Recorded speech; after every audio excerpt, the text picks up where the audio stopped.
Hey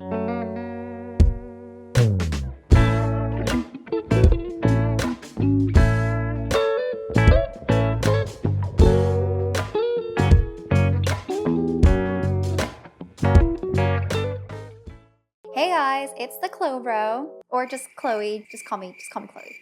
Welcome to my corner of the internet where I talk about the things that I've been pondering about in my life and my career as I go through them. Yes. Last week I posted a video about what I do in my day job, which is being a product manager, and I got so many kind comments about how it was so helpful. Not gonna lie, I was pretty nervous posting it because I was like, this is so boring, why would anyone want to watch this? It was actually really good information about what consumer tech is like, so thank you for the comments and the support. It makes me want to create things that are a net positive on the internet, you know? Literally, after posting last week's video, the top question that I got in my comments and in my DMs was, how do I break into product management? And today I am going to go into that in full detail. I'll be sharing stories of how me and my friends swindled our way into becoming PMs at Google, Twitch, EA, and TikTok. So let's get started! Let me tell you, going into PM is hard. Competition is quite fierce because supply is far less than, let's say, software engineers. Like the general rule of thumb is there's 1 PM for every 10 software engineers. So then why is this such a hot career path to go into? Why does everyone want to go into it? Why are we all talking about it? Why is it so hard to get into? And 3 reasons. Number 1, it's really influential, prestigious, and respectable. There's like a ton of ownership. Like you own your feature roadmap, you own the meetings, you own the decision at the end of the day. All the other stakeholders are going to give you input, and at the end of the day, it is you who calls the shots. It's also a really visible role. You're like basically presenting at every single big meeting. So there's just like a lot of power, which means there's a lot of alphas, so watch out. The second reason is compensation. Y'all know that if you work in a non-tech role in tech, your TC or your total comp is going to be a lot lower than the others, which really sucks. Like you've got Eng, data science, and product who are making all the big bucks, and then there's everyone else. And it sucks when you genuinely want to be in a non-tech role, but our comp system in tech is just super broken and it is just beyond me. I think an entry-level new grad role at like Facebook is about 118K, and that doesn't include your sign-on bonus and your RSUs and your performance bonus. Entry level for industry is like 155K, 160K. So with that kind of money, you might be able to pay rent in San Francisco, but you'll still be broke.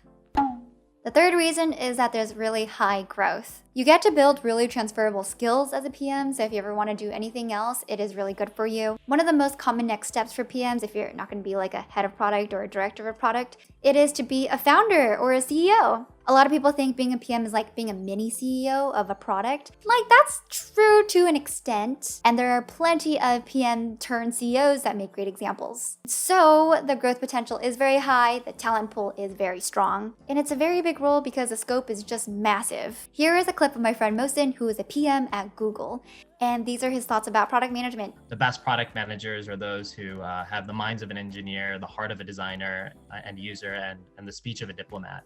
But because it's like a really sexy career path, it just feels impossible to get into it sometimes because it's not like software engineering where you can just get a degree and then recruiters are like, cool, yeah, come interview. And then you do the interview and then you get all these offers from all these great tech companies. Although there are product programs that are starting to pop up, but it's one of those jobs where in order to get a job, you need to have experience. But in order to get experience, you need to get the job, and you're not sure where to be in this circle of product job stuff. I don't know, it doesn't make sense. So then the original question was, how do you break in? And I've seen 2 types of people trying to break in. Number 1, new grads, and number 2, industry hires.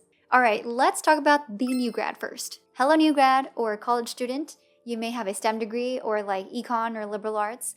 You're interested in tech, but you just don't want to be an engineer. Cool, get it. Your options are to, number 1, apply for product adjacent roles because there are just far more entry-level roles in other job ladders than in product.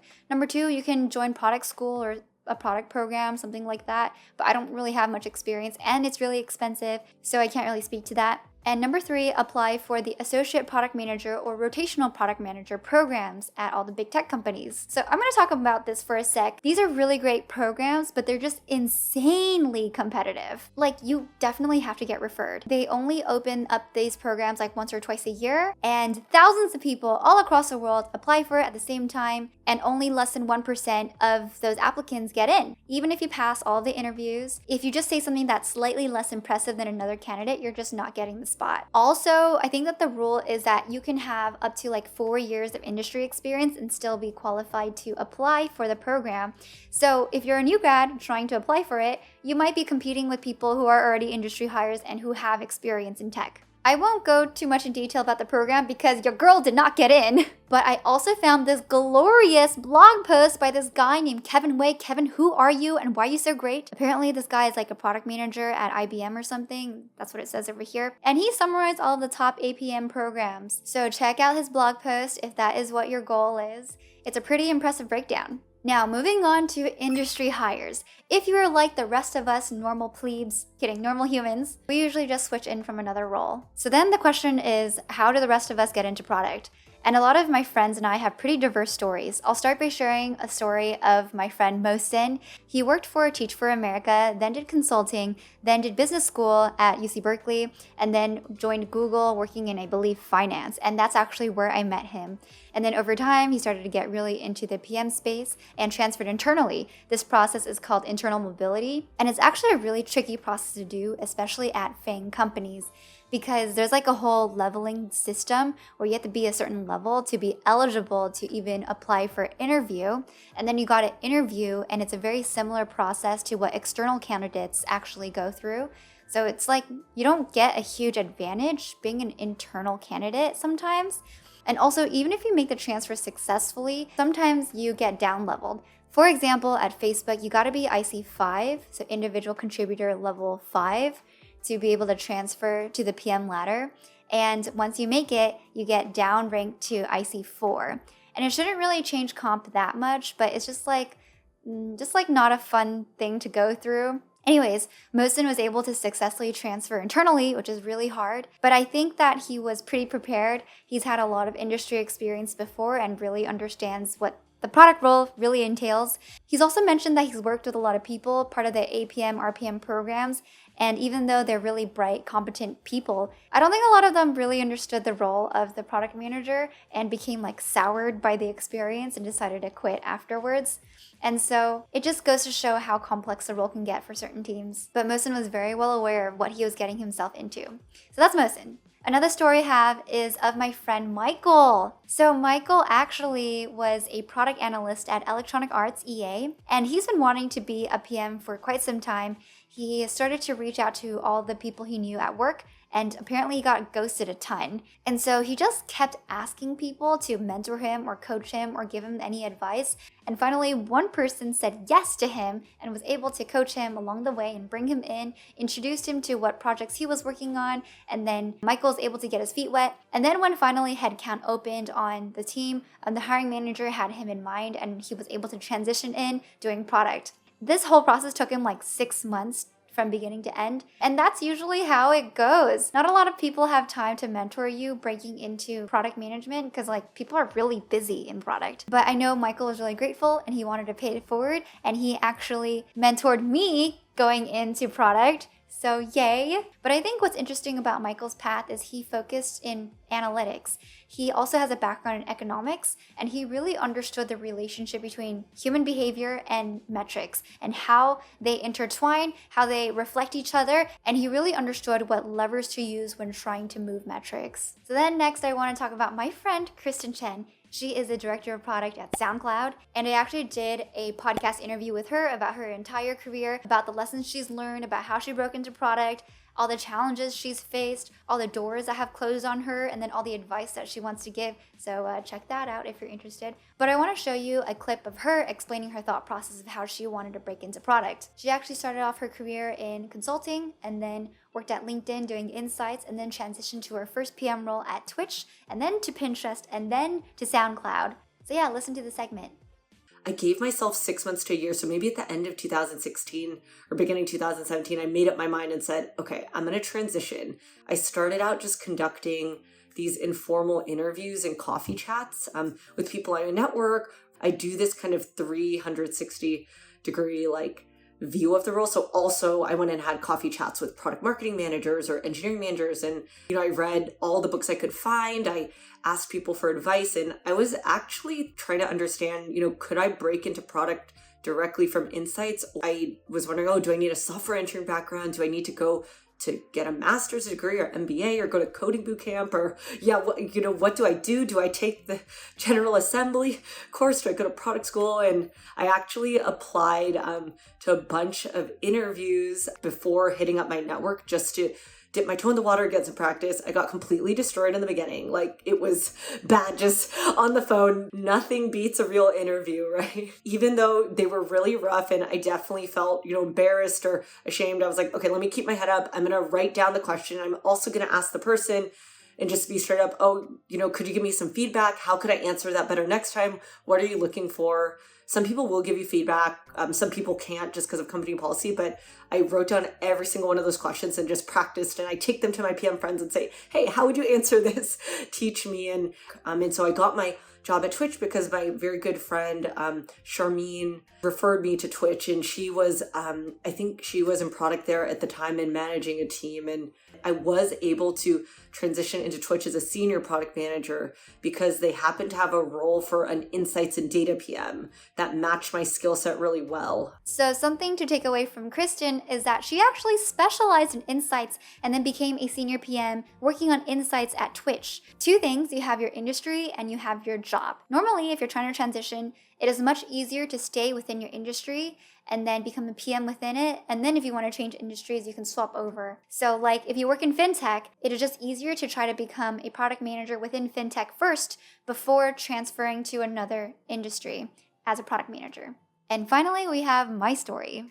I was actually in biz dev leading partnerships at a streaming company, and then I met with users all the time to figure out what their biggest problems were and then see how we could improve them. I was really good at partnerships. I very much enjoyed it, but then I realized no matter how well I sold the company, we were always bottlenecked by product. So then I did a lot of product analysis, and then I worked with engineers and designers on working on what the next feature launches could look like. And at the time I met Michael, who was our first product manager, and then he was really gracious and he just introduced me to all the different concepts in product. And I realized, wow, I really wanted to transfer. And so I made the request, but then HR totally blocked me. And that was really challenging, even though I got everyone's support across the managers. So then it led to me having to interview elsewhere. And that was a really scary process. I remember Michael used to do interview prep with me every other day or something. He'd be like, how do you improve this product? Why did this metric go up or down? And I would just be shaking on the whiteboard and be like, I don't know. But then eventually we did enough exercises that I started to realize the patterns.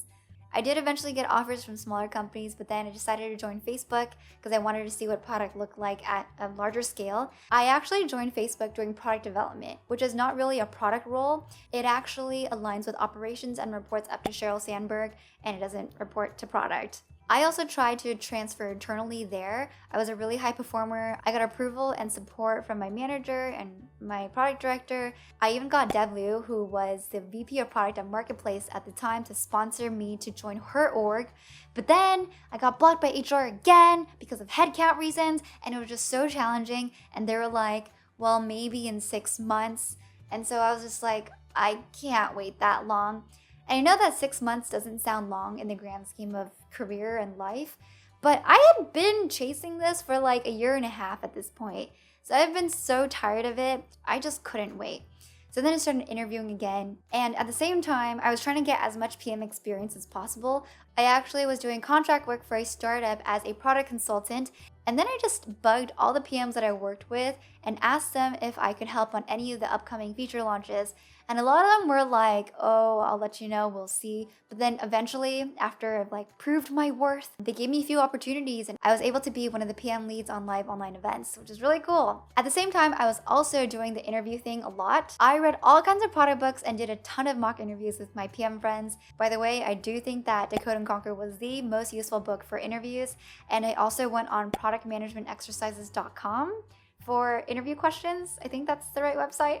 Yeah, I literally just drilled mock interviews all night and all weekend. And I finally was able to get a good amount of offers, and then I decided to join TikTok. Yeah. And that's it. These are the stories of how a lot of us got into product management. I hope this is helpful to you for when you need to make your moves. So I think for a lot of us, it wasn't like an easy direct line forward. It was actually kind of zigzaggy along the way. It doesn't mean that we were slow to the game. It just means that we learned other things along the way. Also in the future, I do want to cover some tactical advice on how to best prepare for all the different interview loops in product interviews, as well as any resume tips for getting noticed. And I just want to share more personal stories about like different challenges that I've faced in my career with like managers and promotions and relationships and like all kinds of things in adult life. So do support if you're interested in seeing more. Also, don't forget to check out the podcast interview with Kristen Chen. The link is down below. It is such a neat interview. I have learned so much from speaking with her, and it's also a great way to celebrate our Asian women leaders in tech. So check it out when you're doing your laundry or just cleaning or driving. It's a really good listen. That's all for today, and see you next time. Bye!